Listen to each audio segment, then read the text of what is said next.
Comes the Indiana and Ohio with a loaded rock train.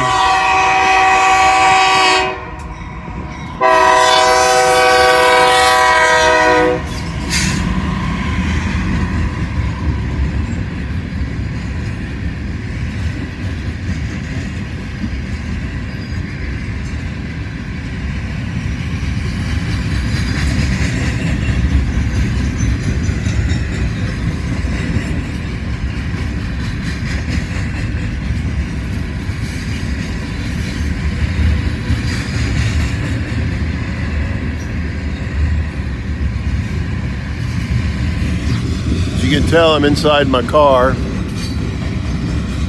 I heard them on the radio in my house about 3 miles from here, and I managed to get in here in front of them. I tried to get them in Loveland, and hopefully.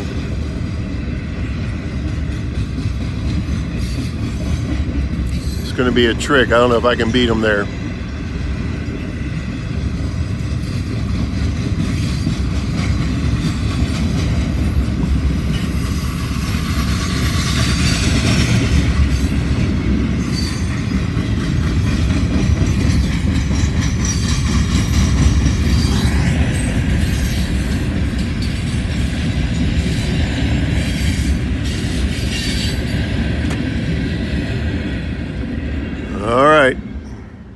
I'm at Pleasant-Renner Road crossing, and I'm heading for Loveland.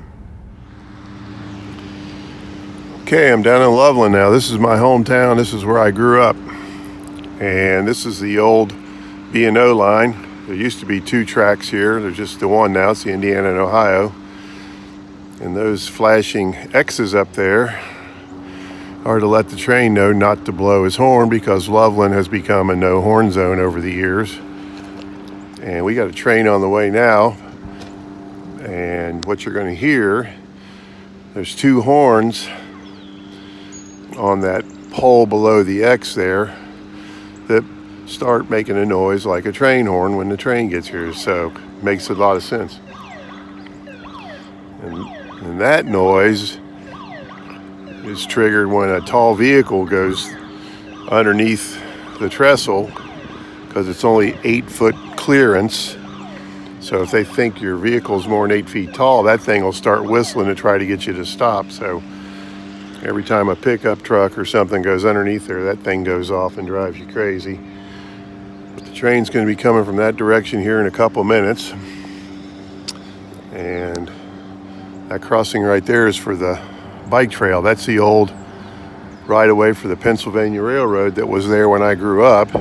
That used to see 8 to 10 trains a day way back in the 60s and 70s. Now obviously it just sees bike riders and walkers. And the old train station for the B&O is still up around the corner there. I'll get some pictures of that. It's a shoe store now. But this used to be double track through here back in the 30s and 40s. And this is the only thing left now, is this line right here, which became chassis system, then CSX, then they sold it off, and the Indiana and Ohio has it now. So we got a train coming, a stone train, be here in just a couple minutes. Yeah, that beige building with the blue trim, that's the old lumber store, Nesbitt Hardware. When I was a kid, it had a siding that went right down there to those 2 buildings. They used to unload lumber over there, and once it went away, well, they had to unload over here. But our train's coming right now. See if we can hear them horns start honking over behind me.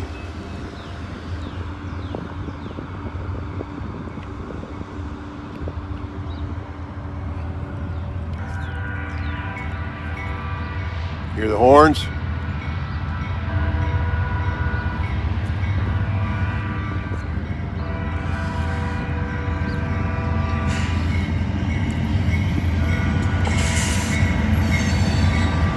Boy, look at them engineered engines wobble.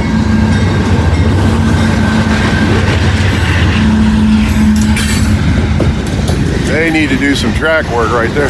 Those locomotives were really wobbling side to side. Look at those cars wobbling. That low spot.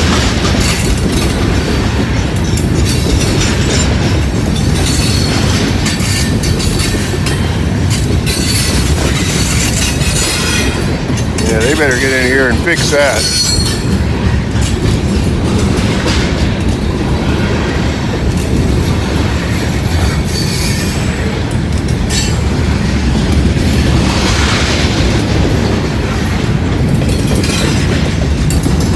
Right there past the crossing, boy, there's a heck of a low spot.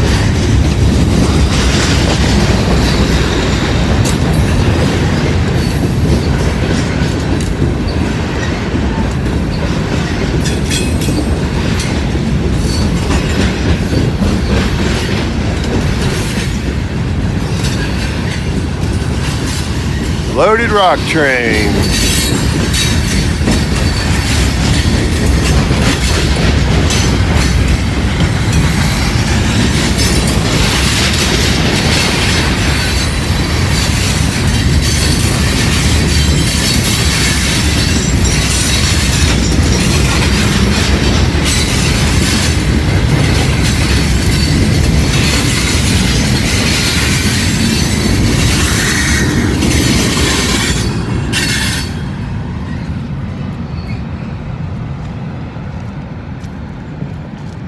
Going over the Little Miami River now. Yeah, I think they better get down here with some track maintenance equipment and fix that spot before they have one of them cars roll over on them right there.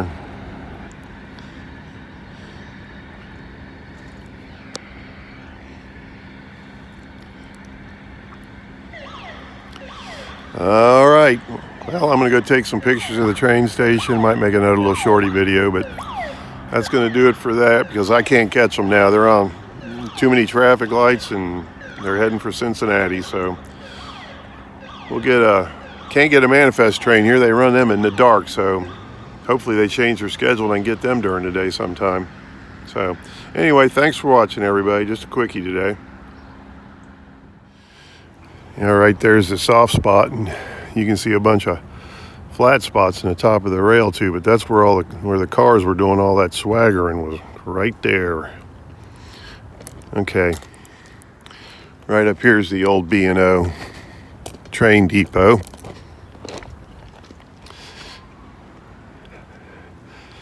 It's a shoe store now. That's been there for a long time. I actually got on a train there once when I was in the first grade. B&O picked us up and took us to Blanchester. It was the coolest thing in the world for a kid that loved trains in the first grade back in 66, possibly 67. But there it is. Still looks pretty much like it did all the way back when they built it in the 1800s. The old Pennsylvania station used to be right there where that line of cars is at. It's been gone. I don't even remember it being there when I was a kid. It's been gone forever.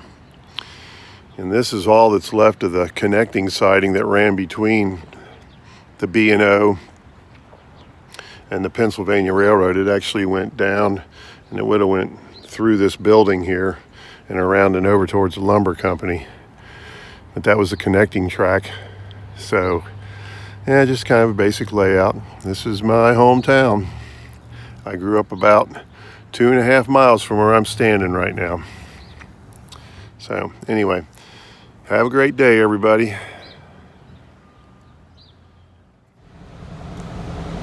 This is known as the Blue Ash Creeper.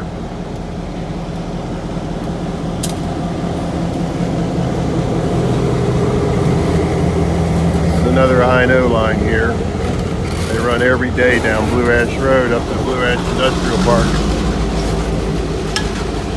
This is a hard train to catch right here. I just happened to be leaving my daughter's house and they were going down through here.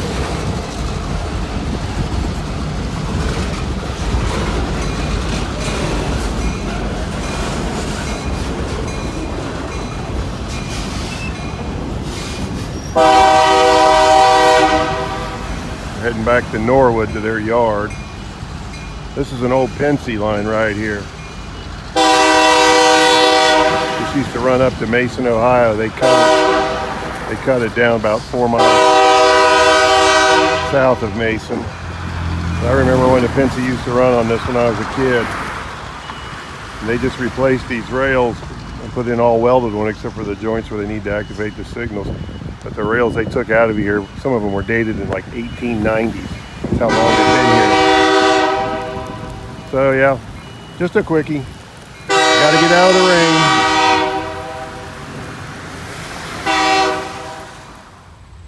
Okay, it's Friday afternoon. I was heading to the junkyard. I'm out here by my house. And here comes the Indiana and Ohio.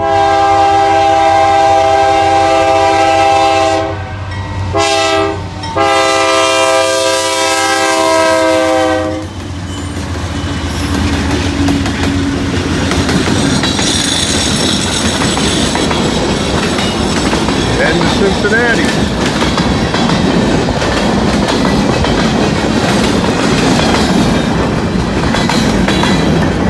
That's unbelievable. Got twice in a week.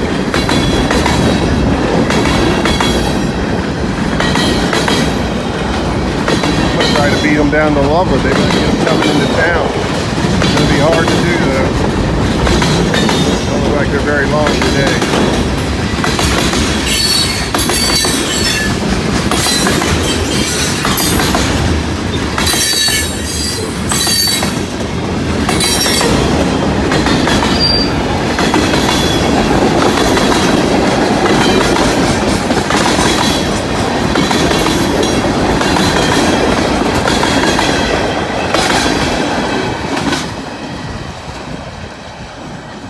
Here at the long Sperling Road crossing in Goshen. Well, this is Pleasant Plain.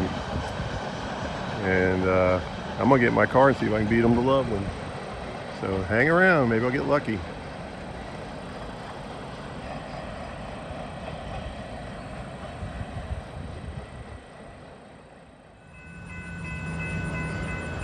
All right, as you can see, I beat them down to Loveland. That crossing right there is for the bike trail. That's where the Pennsylvania Railroad used to run when I was a kid. There used to be a diamond near there. But here he comes. That horn you hear blowing behind me is the horns at the crossing. This is a no horn zone through Loveland.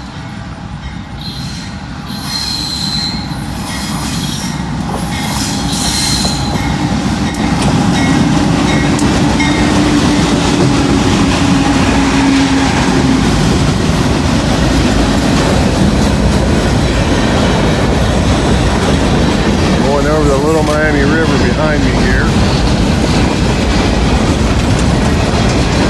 They need to do a little track work right there. Look how them boxcars are wagging.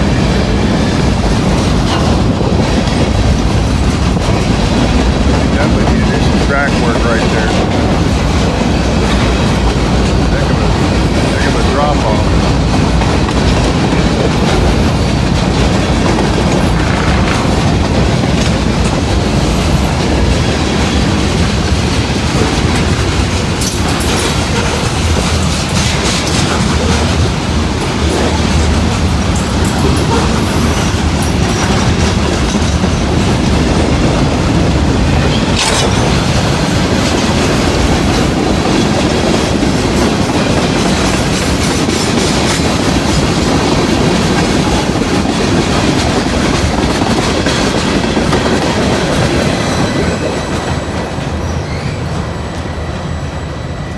This is the bridge over the Little Miami River right there. That used to be this used to be a double track main up through here way back in the day. But it's always been single track my entire life. Those flashing X's are telling the train not to blow the horn. They've got speakers just below the X there that make the train noise, the train horn noise, which to me seems kind of silly. It's just about as loud as a train, but whatever. Anyway, yeah, this is my hometown. And this is the old part of Loveland, which is pretty much from right there about where that red building is. That's the old waterworks. It's got the carillon in it that plays at lunchtime. and different times of the day. And then you've got Main Street over there. And then it goes over the river into the newer part of Loveland. And over here, building with the blue trim on it, used to be the lumber company when I was a kid, and they had a rail siding. Used to be a deli right there. We used to always get cold cuts at when I was a kid. And it's really changed a lot over the years, but a lot of the old town's still here, but it's blown up, and I don't really think in a good way, but that's just me. I'm old school. Anyway, quick little bonus, Dane, and hope you liked it. We'll catch you on the next one.